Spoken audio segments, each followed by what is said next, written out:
Hi everyone. आज का जो हमारा टॉपिक है वो है modulus of velocity and creep. तो मॉड्यूलस ऑफ वेलोसिटी होती क्या है और क्रीप क्या होता है, हम ये डिस्कस करते हैं। उससे पहले मैं तुम्हें एक स्ट्रेस स्ट्रेन कर्व बता देता हूँ कंक्रीटिंग का, क्योंकि वो थोड़ा बेस से लेके आएंगे तो फिर आगे से कनेक्ट करूँगा कि कैसे मॉड्यूलस ऑफ वेलोसिटी इससे जुड़ी हुई है, तो कनेक्ट के साथ पढ़ रहे हैं। तो बात करते हैं हम stress strain curve of concrete. Stress strain curve अगर हम बनाएं, किसी भी मटेरियल का भी बना सकते हैं। किसी भी मटेरियल को टेस्ट करो, उस टेस्ट करने के बाद उसको लोड वर्सेस डिफ्लेक्शन डायग्राम आएगा और उसकी सहायता से हम स्ट्रेस स्ट्रेन कर्व बना सकते हैं। अगर हम बात करें कंक्रीटिंग का स्ट्रेस स्ट्रेन कर्व बनाते हैं, वो कैसे बनाते हैं, करते क्या हैं, हम अपना कंक्रीटिंग बनाए। कंक्रीटिंग मतलब मसाला, अगर हिंदी में बोले तो मसाला बनाया। उसमें सैंड एग्रीगेट किसी भी तरह या सीमेंट, किसी भी ग्रेड का सीमेंट डाला, डिफरेंट डिफरेंट कंस्टिट्यूएंट्स को मिलाने के बाद उन्हें 28 दिन तक उसको किसी मोल्ड में इसी तरीके से रखा, किसी मोल्ड में डाला और उसको इसी तरीके से रखा। क्यूरिंग दी उसे 28 डेज तक। जब वो अपनी प्रॉपर स्ट्रेंथ गेन कर लेता है 99 to 98% तक, वो जो अपनी फुल स्ट्रेंथ गेन कर लेता है, उसके बाद उसमें क्या लेगा, कंप्रेसिव टेस्टिंग मशीन में ले गया, वहाँ पर उस पर लोडिंग लगाई। वो जो लोडिंग लगाई, लोडिंग की वजह से वो कितना कंप्रेस हुआ, मतलब उसमें कॉन्ट्रैक्शन हुआ, उसकी लंबाई में जो हाइट है वो कितनी कम हुई, कितनी घटी, उसको क्या कर लिया मैंने, मीज़र कर लिया। या तो मैं मैनुअली मीज़र कर लेता हूँ कि इतने लोड पे इतनी उसकी लंबाई में कम हुआ, इतने लोड पे इतनी लंबाई कम हुई या हाइट कम हुई। या फिर आजकल तो डिफरेंट डिफरेंट एडवांस मशीन्स हैं, तो वो क्या है, कंप्यूटर में ऑलरेडी लोड वर्सेस डिफ्लेक्शन को मीज़र कर लेता है, मतलब कितनी हाइट, कितनी लोड की वजह से कितनी लंबाई कम हो रही है, उसका एक ग्राफ बना लेता है। उस ग्राफ को मैं कन्वर्ट कर लेता हूँ स्ट्रेस स्ट्रेन के ग्राफ पर। कैसे कर लेता हूँ, जो लोड निकल के आता है उसे डिवाइड कर देता हूँ एरिया से, तो वो मेरे को क्या देता है, स्ट्रेस दे देता है। और जो डिफ्लेक्शन निकल के आता है, मतलब जो हाइट कितनी कम हुई, वो कितना चेंज हुई हाइट में, डिवाइडेड बाई ओरिजिनल लेंथ, मतलब जो उसकी ओरिजिनल हाइट थी उससे डिवाइड कर देता हूँ, तो वो मेरा क्या निकल आता है, स्ट्रेन दे देता है। तो इस तरीके से जो लोड डिफ्लेक्शन का कर्व है उसे मैं कन्वर्ट कर लेता हूँ किसमें, स्ट्रेस और स्ट्रेन के कर्व में। अब जो मैंने अपना स्ट्रेस स्ट्रेन का कर्व में कन्वर्ट किया, उसका कन्वर्ट करने का रीज़न यही है कि मुझे अपना स्ट्रक्चर का एनालिसिस करना है। अब जो मैंने ये कन्वर्ट किया है, तो मुझे ये जो स्ट्रेस स्ट्रेन कर्व निकल के आया मेरा टेस्ट करने के बाद, जैसे कि यहाँ पे तुम देख पा रहे हो, ये जो स्ट्रेस स्ट्रेन कर्व निकल के आया, डिफरेंट डिफरेंट ग्रेड के कंक्रीटिंग का मैंने टेस्ट किया। किसी में सीमेंट 33 ग्रेड का मिलाया, किसी में 43 ग्रेड का मिलाया, और एग्रीगेट और सैंड का प्रपोर्शन भी उसी हिसाब से मिलाया जिस हिसाब से मुझे अपनी ग्रेड चाहिए कंक्रीटिंग की। और मिलाने के बाद डिफरेंट डिफरेंट कंक्रीटिंग से क्यूब बनाया, क्यूब का हर टेस्ट किया, और टेस्ट करने के बाद हर ग्रेड की कंक्रीट का, मतलब M10 का, M20 का, M15 का, M60 का, हर ग्रेड की कंक्रीट का अलग अलग क्या आया, स्ट्रेस स्ट्रेन का कर्व निकल के आया। तो यहाँ पे जनरली मैंने कुछ ग्रेड ऑफ कर्व एक तरीके से मेंशन कर दिए हैं, जैसे एक कर्व, एक ग्रेड का ये रहा, एक ग्रेड का ये रहा, एक ग्रेड का M30 का ये रहा, M20 का, अप्रोक्स कर्व है ये रहे। तो इस तरीके से कर्व बना लिया। अगर मैं तुम्हें बात करूं कि मेरा इन कर्वों को या स्ट्रेस स्ट्रेन का कर्व बनाने से फ़ायदा क्या हो रहा है, एडवांटेज क्या हो रहा है, मेन बेनिफिट ये कि जैसे जैसे मैं उस पर लोड लगाता हूँ, लोड लगाने के बाद उस पर कितना स्ट्रेन आ रहा है, ये जो इसकी मैकेनिकल प्रॉपर्टी हैं और भी जो बाकी जो प्रॉपर्टी होती है, पॉइजनस रेशियो हो गया, ये जब टेस्ट करने के कारण मुझे क्या पता चलता है कि मैकेनिकल प्रॉपर्टी के बारे में पता चलता है। जब एक्चुअल स्ट्रक्चर पर अगर मैं इसी मसाले का, इसी कंक्रीटिंग का मैं कोई बीम बनाऊंगा, स्लैब बनाऊंगा, तो उसका जब एक्चुअल लोड आएगी, तो लोड आने की वजह से उसमें क्या होगा, डेफिनेटली लोड आने की वजह से उसमें स्ट्रेन भी आएगा, डिफ्लेक्शन आएगा, जो भी बेंडिंग मूवमेंट आएगा, शियर स्ट्रेस आएगा, जो भी आएगा। तो वो क्या है, जब लोड लगाने के कारण जब वो एक्चुअल में स्ट्रक्चर एक्चुअल लोडिंग की वजह से जिस तरीके से बिहेव करेगा, तो उसका एक अप्रोक्स अंदाजा मुझे लग जाता है। जब मैं उसका एक छोटा मॉडल बना के, छोटा क्यूब बना के उस पर लोड लगा के टेस्ट करता हूँ, जैसे कंप्रेशन स्ट्रेंथ के बारे में जानना है तो कंप्रेशन टेस्ट कर लिया, टेंशन स्ट्रेंथ के बारे में जानना है तो टेंशन स्ट्रेंथ टेस्ट कर लिया। तो यहाँ पे मैंने जैसे कंप्रेशन स्ट्रेंथ टेस्ट करके उसका स्ट्रेस और स्ट्रेन का कर्व निकल के आया, वो मुझे क्या बता रहा है, वो ये बता रहे हैं कि एक्चुअल में जब लोडिंग की वजह से वो कंक्रीटिंग किस तरीके से बिहेव करेगी। मतलब उस ग्रेड की कंक्रीटिंग में अगर कहीं भी एक्चुअल में अगर उस ग्रेड की कंक्रीट को मैं कॉलम की तरह यूज़ करूँगा, तो कॉलम पे जब लोडिंग लगेगी, तो उस लोडिंग पे अगर 10 का लोड आया तो उसमें कितना स्ट्रेन आएगा, 20 का आया तो कितना स्ट्रेन आएगा। तो वो सारा का सारा जो ये अप्रोक्स अंदाजा है, वो मुझे क्या है, स्ट्रेस स्ट्रेन कर्व से पता चल जाएगा। तो एक कहते हैं ना, अप्रोक्स अंदाजा लग जाएगा। तो इस स्ट्रेस स्ट्रेन कर्व का यूज़ करके मैं अपना स्ट्रक्चर डिज़ाइन करता हूँ, एनालिसिस करता हूँ। उम्मीद करता हूँ कि तुम्हें समझ में आ गया, क्लियर हो गया होगा क्यों हम स्ट्रेस स्ट्रेन का कर्व पढ़ते हैं, क्या फ़ायदा होता है इस चीज़ से। ठीक है, तो हम यहाँ पे क्या किया, डिफरेंट डिफरेंट ग्रेड की स्टील का डिफरेंट डिफरेंट ग्रेड की कंक्रीटिंग का स्ट्रेस वर्सेस स्ट्रेन कर्व बनाया। और कर्व बनाने के बाद इस तरीके से हमारे डिफरेंट डिफरेंट के ग्रेड की कंक्रीटिंग के कर्व आ गए। ठीक है, तो इसमें थोड़ा एक बेसिक बता देता हूँ, फिर मैं आगे बढ़ता हूँ। क्या मैंने नोट्स में लिख दिया है जिससे तुम्हें भी आसानी रहेगी। तो पहली लाइन में लिखा है मेरा कि जो टिपिकल स्ट्रेस स्ट्रेन कर्व होता है कंक्रीटिंग का, जितने भी वेरियस ग्रेड होती है, obtain from standard uniaxial test. वो किससे ऑब्टेन किया जाता है? Standard uniaxial test. यूनिएक्सियल का टेक्स्ट मतलब यूनी मतलब यूनिक, एक डायरेक्शन में जब लोड लगाने से प्राप्त होता है वो, या जब एक डायरेक्शन में लोड लगाने से जो हम गेट करते हैं वो, या कंप्रेट जब एक ही डायरेक्शन से कंप्रेशन लगाते हैं तो वो क्या कहलाता है? यूनिएक्सियल। जब दोनों डायरेक्शन से मतलब एक्स एक्सिस और वाई एक्सिस से लगा लेते हैं तो बाईएक्सियल। जब तीनों डायरेक्शन से लोड लग रहा हो, जैसे हाइड्रोस्टैटिक प्रेशर हो जाता है, जैसे पानी में कोई सी वस्तु रख दो तो चारों तरफ से पानी गिर रहा है ना, तो वो क्या तीनों डायरेक्शन से जब लोड लग जाता है तो वो क्या कहलाता है? ट्राइक्शिक कहलाता है। तो यहाँ पे जो हम टेस्ट कर रहे हैं कंक्रीटिंग का क्या है, सिर्फ ऊपर और नीचे से लगा रहे हैं, एक डायरेक्शन से वाई एक्सिस से लगा रहे हैं, तो लोड लगाने के बाद उसे कंप्रेस किया। तो यही है जो स्ट्रेस स्ट्रेन कर्व आता है, वो जितना भी ग्रेड की कंक्रीटिंग का टेस्ट कर रहे हैं वो यूनिएक्सियल कंप्रेशन टेस्ट से आ रहा है। वहाँ पे जो क्यूब यूज़ कर रहे हैं वो 150 बाई 150 mm का जो उसका साइज़ है वॉल्यूम का, 150 बाई 150 का, और जो उस क्यूब को 28 दिन तक हम क्यूरिंग करते हैं। उसके बाद जब वो अपनी स्ट्रेंथ गेन कर लेता है तो हम उसे टेस्ट करते हैं, ठीक है। The loading is strain control and load is generally applied at a uniform strain rate of 0.00 mm पर मिनट। कहने का मतलब ये है कि दो तरह की हमारा एक तरीके से हम क्या करते हैं, लोडिंग लगाते हैं। या तो स्ट्रेस कंट्रोल लोडिंग होती है, स्ट्रेन कंट्रोल लोडिंग होती है। स्ट्रेन कंट्रोल लोडिंग जो जनरली हमारी क्या होती है तब फ़ायदेमंद होती है, जैसे कि हाँ मैंने कोई लोड लगाया, लोड लगाने के बाद उस पर जैसे स्ट्रेस आ रहा है, स्ट्रेन आ रहा है, स्ट्रेन आ रहा है, स्ट्रेस आ रहा है, स्ट्रेस यहाँ पीक पे पहुँच गया, ये मैक्सिमम स्ट्रेस आ रहा है। उसके बाद स्ट्रेन की वैल्यू में क्या है, उसने घटना शुरू कर दिया, ठीक है। तो यहाँ पे मान के चलो यहाँ पे उसका क्या पीक है, पीक आ गया। अब मैं अगर जो स्ट्रेस जैसे लेवल से लोड लगा रहा था, मानो 5 लगाया तो इतना स्ट्रेस है, 10 किलोन्यूटन का लगाया इतना है, 20 किलोन्यूटन का लगाया इतना, 30 किलोन्यूटन का लगाया इतना लोड है। अब अगर मैं स्ट्रेस को ही कंट्रोल करता रहूँगा, अब मैं 30 की जगह क्या लगा 35 बढ़ाया, मैं 30 की जगह 5 और बढ़ाया, तो क्या होगा, इतना तो वो ले नहीं सकता ना कंक्रीट, वो एकदम क्या करने लगी, फेल हो जाएगी। तो वहाँ पे जब फेल हो जाएगी तो मुझे कंक्रीटिंग के आगे के बिहेवियर के बारे में पता नहीं चलेगा कि अगर मेरा लोड कांस्टेंट हो तो वो किस तरीके से बिहेव करेगी। तो मुझे पूरा एनालिसिस करने के लिए मेरे क्या करना पड़ता है, स्ट्रेन कंट्रोल अरेंजमेंट यूज़ करना पड़ता है। स्ट्रेन कंट्रोल अरेंजमेंट में क्या होता है, वहाँ पे मैं स्ट्रेस को कंट्रोल नहीं करता। स्ट्रेस का कंट्रोल मतलब यहाँ पे तो मैं स्ट्रेस को एकदम नॉर्मल कर दिया, 5 किलोन्यूटन बढ़ाया, फिर हमने 5 किलोन्यूटन बढ़ाया, फिर 5 किलोन्यूटन बढ़ाया, 5 किलोन्यूटन बढ़ाया, 5 किलोन्यूटन, तो स्टैटिक पोर्शन में चला था। आगे भी 5 बढ़ाता तो यहाँ तो 30 पहुँच गया, 30 के बाद वो इतना स्ट्रेन ले ही नहीं सकता तो मटेरियल, तो क्या होता अगर मैं 5 बढ़ाता तो वो मटेरियल एकदम क्या हो जाता, एक्सप्लोड हो जाता, एकदम फूट जाता है, फैल जाता, अलग तरीके से हो जाता। तो यहाँ पे मैं स्ट्रेस कंट्रोल नहीं कर सकता। तो पीक के बाद जनरली अगर मुझे कंक्रीटिंग का कर्व एनालिसिस करना होता है, मैं किस तरीके कौन सा अरेंजमेंट यूज़ करता हूँ, strain control arrangement. Strain control arrangement में मैं क्या करता हूँ, मैं अपना स्ट्रेन फिक्स कर लेता हूँ। स्ट्रेन कितना फिक्स कर लेता हूँ, मैं कहता हूँ 0.001 mm पर मिनट, मतलब हर मिनट में मैं इस तरीके से अपनी लोडिंग अरेंज करता हूँ कि हर मिनट में उस पर 0.001 mm का क्या स्ट्रेन है। तो अब इससे क्या होगा कि इससे ये होगा कि जैसे यहाँ पे पहुँचा 0.002 पे पहुँच जाता है अपने पीक पर, कोई भी ग्रेड कंक्रीटिंग को हो, हम जनरली ये मान के चलते हैं, ऐसा दिखता है प्रैक्टिकली कि 0.002 mm पे क्या वो अपने पीक पे पहुँच जाता है।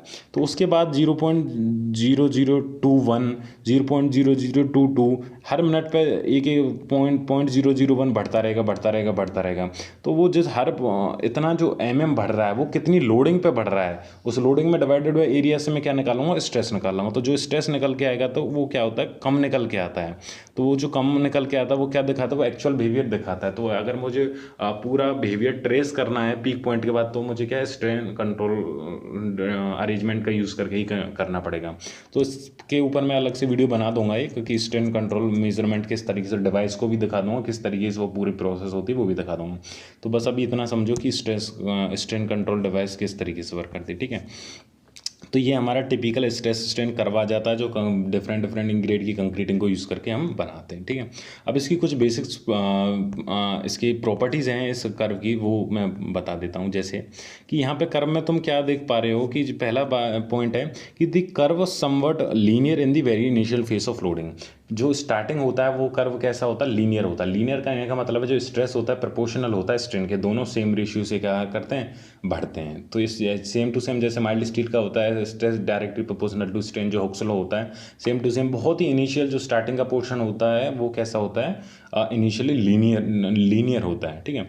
दूसरा पॉइंट है the non linearity begins significantly when the stress level exceeds to 1/3 to 1/2 of the maximum stress level. कहने का मतलब ये है जैसे कि अगर इस कर्व में तुम देख पा रहे हो कि पहला तो मैंने बताया कि जो अगर मैंने एक ग्रेड ये वाली उठा ली, कौन सी ये वाली अरे ये वाली कंक्रीटिंग की ग्रेड उठा ली, तो कहता है जो इनिशियल पोर्शन होता है वो कैसा लीनियर होता है, मतलब स्ट्रेस प्रोपोर्शनल टू स्ट्रेन होता है। उसके बाद वो नॉन लीनियर होना चालू हो जाता है। वो नॉन लीनियर होना चालू कब होता है, जब मेरी जो स्ट्रेस की वैल्यू है, किसकी वैल्यू, स्ट्रेस की वैल्यू अपनी पीक वैल्यू, माना पीक वैल्यू एफ सी के है, तो पीक वैल्यू की 1/2 या 1/3 वैल्यू पहुंच जाती है। 1/2 माने इसका पीक का आधा, 50 है, 50 का आधा, यहाँ पे 25 यहाँ पे हो जाएगा, 1/3 या 1/2 या 1/3 यहाँ पे आ जाएगी। तो इसके बीच में कहीं पे भी इस पूरे के बीच में कहीं पे भी क्या हो जाती है, मेरी नॉन लीनियरिटी बिगिन हो जाती है। तो मैं भी कहीं पे भी एक पॉइंट ले लेता हूँ, मैंने ये पॉइंट ले लिया, यहाँ पे मेरी क्या नॉन लीनियरिटी बिगिन हो जाती है। तो ऐसा एक्चुअल बिहेवियर होता है कंक्रीटिंग का। जब उसका हम नॉर्मल जो स्ट्रेस स्ट्रेन कर्व जो ड्रॉ इसी वजह से करते हैं कि actual behaviour draw find out करने के लिए, तो वो क्या है, कंक्रीट इस तरीके से बिहेव करती है। तो वही मैं बता रहा था कि the non linearity behaviour significantly when the stress level exceed to 1/3 to 1/2 of the maximum stress level. Maximum stress level का 1/3 या 1/2 पे पहुंचेगा तो वहाँ पे क्या है, नॉन लीनियरिटी बिगिन हो जाएगी। ठीक है। तीसरा, the maximum stress reached at strain approx equal to 0.002। तीसरी चीज़ यही है जो मैंने बता चुका हूँ कि जो मैक्सिमम स्ट्रेस की वैल्यू होगी, जो मैक्सिमम ये इस ग्रेड के लिए, ये इस ग्रेड के लिए, इस ग्रेड के लिए, वो जनरली कहाँ पे पहुँचेगी, जब स्ट्रेन कंक्रीटिंग में, मतलब वो कितना पहुँच जाएगा, 0.002 mm का। जब इतना स्ट्रेन पहुँच जाएगा तब वहाँ पर वो हर ग्रेड की कंक्रीट क्या है, जब हम टेस्ट करते हैं तो जनरली क्या अपने पीक पर पहुँच चुकी होती है, मैक्सिमम इतना स्ट्रेस उस पर आ सकता है, वो पीक पे पहुँच जाती है। तो ये तुम्हें याद करनी पड़ेगी, मतलब याद होना चाहिए, समझ में आना चाहिए कि कंक्रीटिंग की क्या है, जो हमारा नॉर्मल स्ट्रेस स्ट्रेन का कर्व बनता है उसकी स्पेसिफिकेशन क्या है, एक्चुअल में उसके मैकेनिकल प्रॉपर्टी हैं क्या, जो मैं अभी डिस्कस कर रहा हूँ। और एक्चुअल स्ट्रक्चर में वो जनरली अप्रोक्स इसी तरीके से बिहेव करते हैं, एक्जैक्टली तो नहीं करती हैं पर थोड़ा बहुत कह सकते हैं कि काफ़ी मिलता जुलते इसी तरीके से बिहेव करती हैं। ठीक है, तो ये बता दें। चौथा पॉइंट है, beyond this point increase in stress accompanied by decrease in stress. मतलब जैसे ही पीक पॉइंट पे पहुंच जाता है तो उसके बाद क्या होता है कि स्ट्रेन तो बढ़ सकता है अगर हम उसे स्ट्रेन कंट्रोल डिवाइस से मेजर करें, अरेंजमेंट से अगर हम उसे ट्रेस करें, पर स्ट्रेस का लेवल क्या होता चला जाता है, कम होता चला जाए। जैसे कि तुम ये देखो, यहाँ पे पीक पॉइंट पे पहुंचा, पीक पॉइंट पे पहुंचने के बाद हर ग्रेड की कंक्रीट स्ट्रेस क्या होता है, यहाँ पे तो 50 था पीक पे, धीमे धीमे इसका देखूँ तो कम होता चला गया, कम होता चला गया, कम होता चला गया।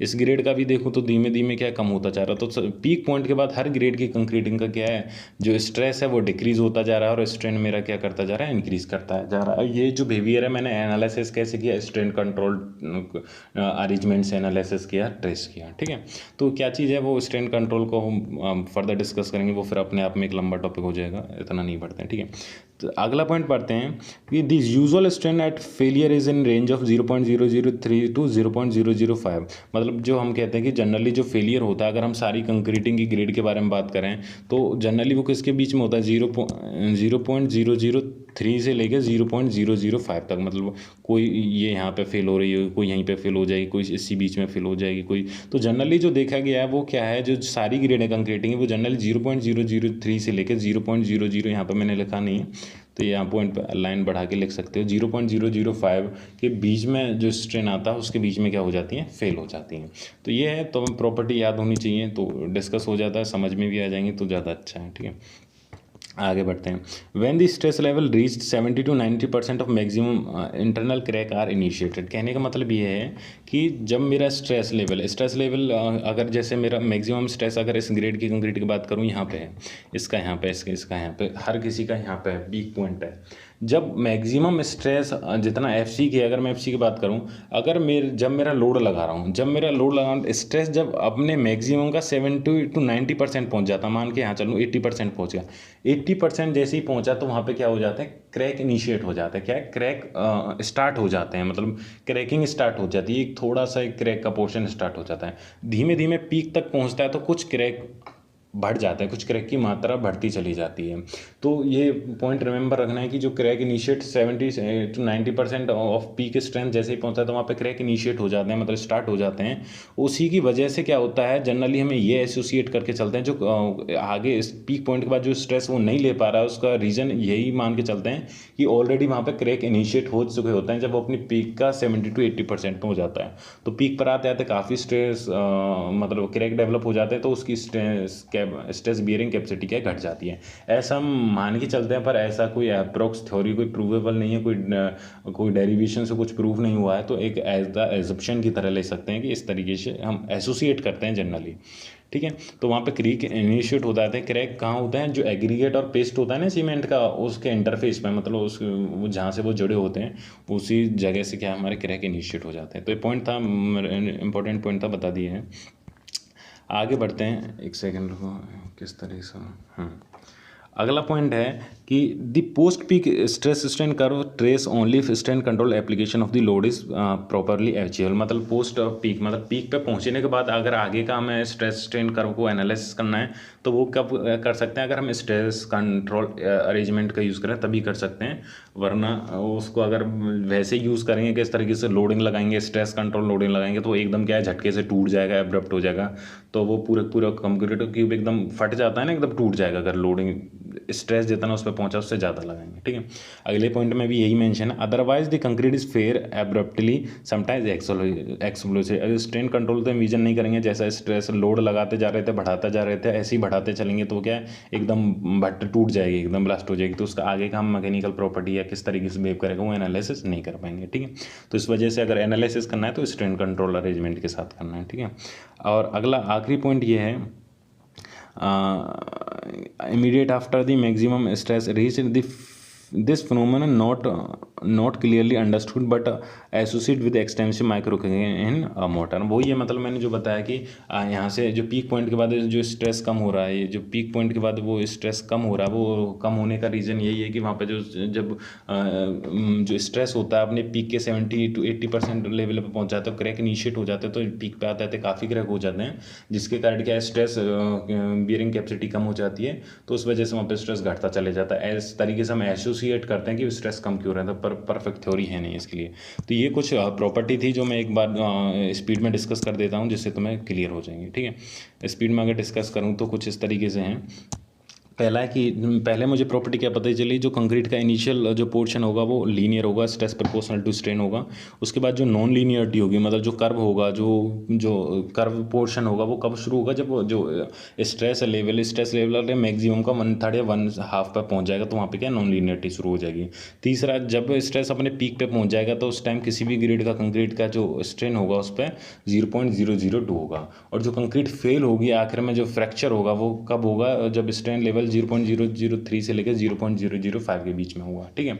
एक पॉइंट ये था कि जो इसमें हमारी जो क्रैकिंग होती है, जब पीक जो स्ट्रेस लेवल होता है उसका 70 to 90% के बीच में कहीं पे भी क्रैकिंग स्टार्ट हो जाती है, और जब पीक पे पहुँचते पहुँचते कुछ क्रैक डेवलप हो जाते हैं, जिसको हम एसोसिएट करते हैं कि जो स्ट्रेस पीक पॉइंट के बाद जो स्ट्रेस लेने की क्षमता कम हुई है वो इसी रीजन से हुई है। तो ये थी हमारी मैकेनिक कुछ जो प्रॉपर्टीज़ थी हैं, जो स्ट्रेस स्ट्रेन कर्व किस तरीके से बिहेव हुआ एक्चुअल टेस्ट करने के बाद, तो उसकी हमने क्या कर ली, स्टडी कर ली। तो उम्मीद करता हूँ कि तुम्हें पूरा का पूरा समझ में आ गया होगा कि स्ट्रेस स्ट्रेन कर्व जो कंक्रीटिंग का है वो किस तरीके से आया, किस तरीके से फॉर्म हुआ, उसकी स्ट्रेस स्ट्रेन जो भी बना, उसकी जो मैक्सिमम पीक पॉइंट आता है उस टाइम पे स्ट्रेन लेवल उसमें कितना होता है, और जब फेलियर होता है तब कितना होता है। तो ये सारी चीज़ें हमने डिस्कस कर ली हैं। अगर हम एक तो मैं कर्व दिखाऊं, बात करूं जो जनरली हमारे यूज़ करते हैं, कि इसमें कोड ने जो हमारा कर्व दिया है वो कुछ इस तरीके का दिया है। अगर LSM से जब हम डिज़ाइन करते हैं वो, अगर तो मैं थोड़ा दिखा के चलूँ तो कुछ इस तरीके से होता है कि वही इनिशियल पोर्शन तो मेरा लीनियर है, उसके बाद धीमे धीमे वो कर्व होता चला गया, और उसके बाद क्या हो गया, मैं मान के चलता हूँ स्ट्रेट हो गया। बट जब एक्चुअल में क्या होता है, स्ट्रेट नहीं होने को क्या होता है, वो स्ट्रेस लेवल उसमें कम होता चला जाता। पर मैं क्या मान के चल रहा हूँ, स्ट्रेस लेके चल रहा हूँ, सेम टू सेम, ये मतलब उसी ग्रेड का है। पर वो जो मुझे एनालिसिस LSM से करता हूँ तो फर्दर उससे रिलेटेड चीज़ें तो मैं डिस्कस नहीं करूँगा। पर जो जनरली कोड ने अडॉप्ट किया है वो क्या किया है कि जो जनरली हमारा कंक्रीट के कर्व का किया, इनिशियल पोर्शन हमारा लीनियर है, उसके बाद नॉन लीनियरिटी बिगिन हो गई है, उसके बाद जो स्ट्रेस लेवल है मैंने क्या मान के चलिए, कांस्टेंट मान के चलिए, ये वाला कर्व हमारा अडॉप्ट किया। पर एक्चुअल में क्या होता है, अगर एक्चुअल में ड्रॉ करूँ, लीनियर फिर नॉन लीनियर, उसके बाद क्या है, स्ट्रेस लेवल कम होना शुरू हो जाता है। तो कोड ने इस तरीके से अडॉप्ट किया है। वो क्यों किया है, क्या चीज़ें, जब आगे बढ़ेंगे मैं फर्दर डिस्कस कर दूँगा क्या चीज़ें, अभी तो नहीं समझो। तो समझ में आ गया होगा, उम्मीद करता हूँ कि स्ट्रेस स्ट्रेन कर्व कंक्रीटिंग का किस तरीके से वर्क करता है। अब बढ़ते हैं आगे।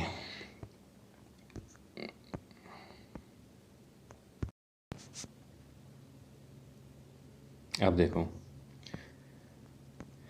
तो मैंने बताया कि जो मॉड्यूलस वेलोसिटी है वो थोड़ा कॉम्प्लेक्स है इनिशियल पोर्शन के लिए। तो कोड ने दे दिया है कि EC बराबर 5000 अंडर रूट एफ सी के किसके कंप्रेसिव करेक्टरिस्टिक कंप्रेसिव स्ट्रेंथ के टर्म में। तो जनरली जो ये हमारे जो वैल्यू चेंज होती रहती है, लीनियर पोर्शन है, लीनियर के बाद नॉन लीनियर पोर्शन में जा रहा है और जो स्ट्रेस स्ट्रेन कर्व है उसके बाद क्या है पीक पे पहुंच जाता है, फिर वहाँ स्ट्रेस कम होता रहता है। तो इसके लिए जो स्ट्रेस मेरे को मॉड्यूलस ऑफ वेलोसिटी डिफाइन करना है वो हम जनरली क्या है 3 तरीके से कर सकते हैं। तो यहाँ पे मैंने लिखा हुआ है क्या, modulus of velocity can be measured in different manner that is various description of ECR possible such as. तो वो डिफरेंट मैनर में हम क्या मॉड्यूलस ऑफ वेलोसिटी डिफाइन कर सकते हैं। जैसे लीनियर पोर्शन के लिए हमने डिफाइन कर दिया जो कोड ने दिया था EC बराबर 5000 अंडर रूट ठीक है, मतलब वहाँ पे इनिशियल टेंजेंट मार के भी डिफाइन कर सकते हैं। एक हम कहीं पे भी नॉन लीनियर पोर्शन में कहीं पे भी टेंजेंट मार के जो भी स्ट्रेस निकल के आएगा वो भी डिफाइन कर सकते हैं। एक सीकेंड मॉडुलस है वो कैसे डिफाइन करते हैं, तो जनरली 3 तरीके से हम करते हैं, इनिशियल टेंजेंट मॉडुलस और सीकेंड मॉडुलस। ये क्या है तीनों, किस तरीके से डिफाइन करते हैं, ये मैं तुम्हें डिस्कस करके बताता हूँ। तो ये है मेरा पहला tangent modulus of velocity. Tangent modulus of velocity कहने का मतलब ये है कि टेंजेंट डालता हूँ मैं यहाँ पे। टेंजेंट डालने का मतलब ये है जैसे कि तुम्हें स्ट्रेस स्ट्रेन का कर्व नज़र आ रहा है, ये कर्व में क्या देख रहे हो तुम, ये मेरा कोई भी कर्व है थोड़ा लीनियर है, उसके बाद कैसा हो गया नॉन लीनियर हो गया, नॉन लीनियर हो गया। मैंने क्या किया इस पर एक टेंजेंट मारी, क्या हमारी टेंजेंट खींचते हैं ना, मैंने टेंजेंट खींची। तो टेंजेंट किसी भी पॉइंट पे खींची, मैं क्या ये टेंजेंट इस पॉइंट पे लूँ, टेंजेंट इस पॉइंट पे लूँ, टेंजेंट इस पे कहीं पे भी टेंजेंट ले सकता हूँ। मैंने मान ला कि इस पॉइंट पे मैंने क्या एक टेंजेंट खींची। अब जो टेंजेंट मारी है मैंने, वो टेंजेंट का मतलब जो टेंजेंट खींची है उसका स्लोप कितना है। तो जो टेंजेंट है उसका जो स्लोप है ये वाला, ये मैंने ये डॉट डॉट से जो दिखा रखी है क्या है मेरी एक टेंजेंट है, यहाँ पे लिख नहीं रखा है, ये क्या है मेरी टेंजेंट मारी। तो इस टेंजेंट जब मारी तो इस पॉइंट का क्या स्लोप कितना है, तो वो क्या है ई टेंजेंट। वो स्लोप जो दिखा रहा है, स्लोप मेरा क्या है, स्लोप ही तो है यंग मॉडुलस ऑफ वेलोसिटी। तो यहाँ पे मेरा जो नॉन लीनियर पोर्शन है, मैंने यहाँ पे कोई भी टेंजेंट मारी और एक पर्टिकुलर पॉइंट है, तो उस पर्टिकुलर पॉइंट पे जो स्लोप होगा वो क्या देगा, मेरा मॉडुलस ऑफ वेलोसिटी देगा। मॉडुलस ऑफ वेलोसिटी का स्लोप ही तो है स्ट्रेस स्ट्रेन कर्व का। तो ये क्या है जो ये यहाँ पे जो मॉडुलस ऑफ वेलोसिटी दी वो क्या है टेंजेंट के थ्रू आई, एक टेंजेंट मार के आई तो खींच के आई, तो वो जो पर्टिकुलर पॉइंट के लिए वो वैलिड है कौन सी मॉडुलस ऑफ वेलोसिटी। तो ऐसी मॉडुलस ऑफ वेलोसिटी को क्या कहता हूँ मैं, टेंजेंट मॉडुलस ऑफ वेलोसिटी कहता हूँ। तो इसमें डेफिनेशन पढ़ रहे थे, slope of tangent at any point on stressed curve. तो जो स्लोप होगा किसका, क्या स्लोप ऑफ टेंजेंट, जो टेंजेंट है ये वाली, इसका जो स्लोप है, slope of tangent at any point, किसी भी पॉइंट में मैं पूरे में यहाँ से ये पॉइंट ये पॉइंट ये पॉइंट कहीं पे भी टेंजेंट मार के निकाल सकता हूँ, at any point on stress strain curve called tangent modulus of velocity. It is instantaneous value of modulus of velocity. Instantaneous कहने का मतलब है कि किसी भी पॉइंट में मारो तो किसी पॉइंट पे भी टेंजेंट खींचो और वहाँ से जो भी वैल्यू निकल के आएगी वो इंस्टेंट निकल के आएगी, उस एक पर्टिकुलर पॉइंट के बारे में बताएगी कि अब यहाँ से जो स्ट्रेस और स्ट्रेस हो रहा है किस रेशियो से इंक्रीज हो रहे हैं, किस रेशियो से आगे बढ़ रहे हैं, कि ये जो स्ट्रेस और स्ट्रेन का जो आपस में जो रिलेशनशिप है वो किस रेशियो से, क्योंकि स्टार्टिंग में तो प्रोपोर्शनल होता है, पर जैसी टेंशन मार के किसी स्पेसिफिक पॉइंट में खींचते हैं जहाँ नॉन लीनियर वगैरह है तो वहाँ पे बता देता है इंस्टेंटेनियसली कितना स्ट्रेस स्ट्रेन मतलब किस तरीके से वो बढ़ रहे हैं, ठीक है। तो ई टेंजेंट क्या, increase in stress upon increase in strain, तो dy अपॉन dx। तो ये मेरी जो वैल्यू आ जाएगी वो हो जाएगी dy और ये मेरी हो जाएगी क्या हो जाएगी dx। तो इनका जो रेशियो होगा वो जो स्लोप होगा tan थीटा बराबर dy अपन dx, तो ये क्या निकाल के दे देगा मेरे को, टेंजेंट मॉडुलस ऑफ वेलोसिटी। एक तो ये तो है कि मैं कहीं पे भी किसी भी पॉइंट में जो स्ट्रेस स्ट्रेन का जो कर्व आया है उस पर क्या टेंजेंट ड्रॉ कर दूँ, और जो टेंजेंट ड्रॉ करने के कारण जो मेरा कर्व निकल के आएगा वो जो टेंजेंट मारने के कारण जो स्लोप निकल के आएगा वो क्या होगा, टेंजेंट मॉडुलस ऑफ वेलोसिटी होगा, ठीक है। दूसरा मेरा होता है सीकेंड modulus of velocity. सीकेंड modulus of velocity क्या होता है कि किसी भी स्पेसिफाइड पॉइंट पे, किसी भी स्ट्रेस पॉइंट में जो नॉर्मल जो स्ट्रेस स्ट्रेन का कर्व है उस पर मैंने क्या किया, उसको उस ओरिजिन से एक स्ट्रेट लाइन में जोड़ा, ओरिजिन से एक स्ट्रेट लाइन में जोड़ा, तो वो उसका जो स्लोप आएगा वो मेरा क्या देगा, सीकेंड मॉडुलस ऑफ वेलोसिटी देगा। कहने का मतलब क्या है, डेफिनेशन पढ़ो, it is the slope of, ये स्लोप है किसका, line joining any point on the stress strain curve. मान लिया कोई पॉइंट ये रहा, कोई भी पॉइंट है स्ट्रेस स्ट्रेन कर्व पे, तो ये इस स्ट्रेंथ कर्व पर कोई भी पॉइंट वो लाइन ज्वाइन कर रही है ओरिजिन से, तो कोई भी मैं एक इमेजिनरी लाइन जो ज्वाइन कर रही है ओरिजिन से, उस लाइन का जो स्लोप होगा वो मेरे को क्या देगा, सेकंड मॉड्यूलस ऑफ वेलोसिटी देगा। तो ये जो एक तरीके से क्या लीनियर है, क्योंकि मैं यहाँ पे एक इमेजिनरी लाइन खींच रहा हूँ, कैसा, वो भी स्ट्रेट, वो भी किसी भी स्पेसिफाइड पॉइंट पे खींच रहा हूँ और ओरिजिन से खींच रहा हूँ, तो एक तरीके का वो क्या लीनियर है।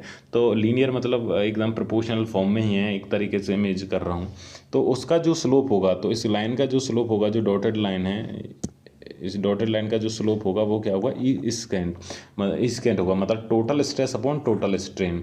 तो ये इस पॉइंट पे अगर मैं ये ई स्केंट निकाल रहा हूँ तो वो क्या दे रहा है, टोटल स्ट्रेस अपॉन टोटल। तो ये जो स्ट्रेन आया, कितना स्ट्रेन आया और टोटल अब तक का कितना स्ट्रेस आया, तो ये जो पूरा का पूरा जितना भी स्ट्रेस आएगा ये वाला सिग्मा, और जितना भी स्ट्रेन आएगा ये एप्सिलॉन, तो ये हो जाए सिग्मा अपॉन एप्सिलॉन।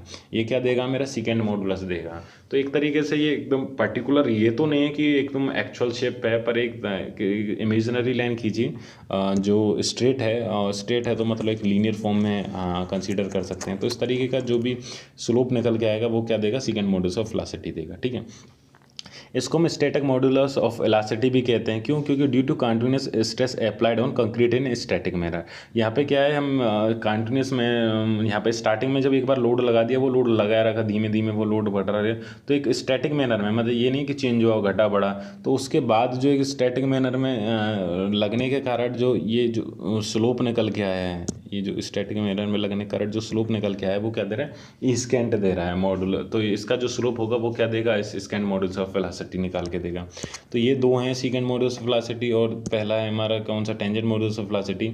और अगले की बात करें, एक है हमारा initial tangent modulus of velocity. इस initial tangent modulus of velocity का मतलब ये है कि जो मेरी ये स्लो में जो जा रही है लाइन, इसको मतलब जो इस नॉर्मल स्ट्रेन का कर्व है, इस पर अगर मैं टेंजेंट मारूँ, शुरू से टेंजेंट मार देता हूँ, तो जो टेंजेंट मारने के बाद जो इनिशियल जो स्लोप होगा, जो स्ट्रेस स्ट्रेन कर्व का, उस टेंजेंट का उस एक पर्टिकुलर स्पेसिफाइड पॉइंट पे है, ओरिजिन पे है, वो क्या देगा मेरे को, वो निकाल के देगा इनिशियल मॉडुलस ऑफ इलास्टिसिटी निकाल के देगा। कैसे निकाल के देगा वो मैं तुम्हें दिखा देता हूँ। तो यहाँ पे देखो, तो यहाँ पे क्या है, ये निकल के आया कि initial tangent modulus of velocity क्या, slope of stress strain curve at origin also called dynamic modulus of velocity. ये क्या स्लोप है स्ट्रेस स्ट्रेन कर्व का, क्या slope of stress strain curve also called dynamic modulus of velocity. तो यहाँ पे जो मेरी जो एक्चुअल कर्व है, यहाँ पे देखो टेंजेंट खींची मैंने इनिशियल पोर्शन पर, ओरिजिन के पास ये रहा ओरिजिन, टेंजेंट के कारण जो उस टाइम जो स्लोप बन रहा है वो मेरा क्या देगा, वो स्लोप देगा इनिशियल टेंजेंट। तो इनिशियल टेंजेंट देगा। तो इनिशियल टेंजेंट जनरली सेम होती है। अगर हम एक लीनियर पोर्शन की बात करें तो जब with in the elastic limit at every point all three modulus of velocity is same, मतलब अगर मैं बहुत ही छोटे जहाँ यहाँ तो मान के चलो यहाँ पर मेरा क्या है, ये लीनियर पोर्शन है, लीनियर मतलब स्ट्रेस प्रोपोर्शनल टू स्ट्रेन है। अगर इस पोर्शन की बात करूँ तो यहाँ पे जो तीनों स्ट्रेस निकल के आएंगे, जो तीनों जो मॉडुलस ऑफ वेलोसिटी निकल के आएंगे, ई टेंजेंट हो, ई सीकेंट हो, ई इनिशियल टेंजेंट हो, वो तीनों की तीनों क्या होंगे, सेम होंगे। वो लगभग कितनी होंगी, 5000 √FC की, जैसा कि कोड रिकमेंडेट करता है। तो जो हम लेके चलते हैं, निकाल तो हम सेकंड मॉडुलस किसी भी पॉइंट के लिए ले सकते हैं, नॉन लीनियर पोर्शन के लिए भी निकाल सकते हैं, और टेंजेंट का भी कहीं भी किसी भी पोर्शन के लिए निकाल सकते हैं। इनिशियल टेंजेंट हम स्टार्टिंग में निकालते हैं, पर जो लीनियर पोर्शन होता है उसमें जो तीनों मॉडुलस ऑफ वेलोसिटी निकल के आती है वो क्या है, जनरली सेम निकल के आती है। तो कॉन्सेप्ट ये है कि जब मैंने जो नॉर्मल स्ट्रेस स्ट्रेन कर्व है मेरा कंक्रीटिंग का, वो कैसा है, वो थोड़ा तो स्टार्टिंग में एक तरीके से मैं मान के चल रहा हूँ बहुत थोड़ा सा क्या लीनियर है, उसके बाद पूरा का पूरा नॉन लीनियर है, और नॉन लीनियर नॉन इलास्टिक भी है। तो उस वजह से उसका जो मेरे को जो कन्वेंशनल इलास्टिक कांस्टेंट है, जैसे Poisson ratio, modulus of velocity हो गया, वो डिफाइन नहीं कर सकते, पर एनालिसिस के लिए हमें एक तरीके से डिफाइन करना पड़ता है, वो भी इलास्टिक एनालिसिस पे बेस्ड होता है। तो मैंने इनिशियल पोर्शन के लिए डिफाइन कर दिया, और किस तरीके से मॉडुलस ऑफ वेलोसिटी निकालते हैं, तो डिफरेंट डिस्क्रिप्शन है, initial tangent modulus, second modulus, और तीसरा क्या है मेरा, ये second modulus, initial tangent modulus और टेंजेंट मॉडुलस। तो इससे हम क्या है निकाल लेते हैं, तो हमारा पूरा क्या निकल जाता है, मॉडुलस ऑफ वेलोसिटी निकल के आ गया। ठीक है, तो अगला पॉइंट है among these E tangent E secant E I T, तो इन तीनों में से the secant modulus at a stress about 1/3 of the cube strength of concrete found acceptable and representing an average value of E C under static loading. तो code कहता है, ये code ने डिस्क्राइब किया है कि ये तीनों जो मॉड्यूलस निकल के आए उनमें से जो सीकेंट मॉड्यूलस होता है वो भी कब, जो स्ट्रेस लेवल का 1/3 पे। तो यहाँ मेरा एफ सी के है कौन सा, अगर मैं यहाँ पे बात करूँ, यहाँ अपना पीक पॉइंट पे पहुँच गया एफ सी के, इसका 1/3 हाफ यहाँ पे हो जाएगा, और 1/3 की बात करें यहाँ पे, तो इसके 1/3 पे अगर मैं सीकेंड मॉडुलस निकालता हूँ, इस 1/3 पे वही स्पेसिफाइड पॉइंट पे वो डाल देता हूँ, उसे यहाँ पे क्या करते हैं, सीकेंड मॉडुलस निकालते हैं कैसे, इस पॉइंट का, इस पॉइंट से एक इमेजिनरी लाइन खींची, कहाँ तक, स्ट्रेट लाइन खींची इस पॉइंट तक ओरिजिन से, तो उस जो लाइन का जो स्लोप निकल के आएगा वो सीकेंड मॉडुलस होगा। तो वो क्या कहता है, जो 1/3 एफ सी के, मतलब जो पीक स्ट्रेंथ, जो पीक स्ट्रेस है उसके 1/3 पे, जो 1/3 स्ट्रेस लेवल पे जो वहाँ पे मॉडुलस ऑफ वेलोसिटी निकल, सीकेंड मॉडुलस ऑफ वेलोसिटी निकल के आएगा, वो एवरेज मॉडुलस ऑफ वेलोसिटी है, वो क्या एक्सेप्टेबल होगा किसके लिए, एक अंडर स्टैटिक लोडिंग में। तो इन तीनों में से जो मेनली एक्सेप्टेबल होता है ये सेकंड वाला होता है। तो किस तरीके से वो निकलता है मैं बता चुका हूँ, ठीक है। तो एम्पेरिकल फॉर्मा given by code for the statistical easy in term of correctness strength, वो जो कोड ने दिया है इसी बार 5000 रूट एफ सी के क्लोज नंबर 6.2.3 में दिया है। तो इस तरीके से तो मैं समझ में आ गया तीनों चीज़ क्या है, किस तरीके से होता है। अब तीनों को मैं थोड़ा एक पूरे तीनों को एक साथ एक कर्व में डिफाइन कर देता हूँ, ये रहा, और यहाँ पे थोड़ा अच्छे से मेंशन भी किया हुआ है मैंने। तो यहाँ पे तुम देखोगे कि ये मेरा क्या है, स्ट्रेस स्ट्रेन का कर्व है, ये यहाँ पे 0 है, स्ट्रेस भी 0 है, और स्ट्रेन यहाँ पे 0.002 है, यहाँ पे 0.0035।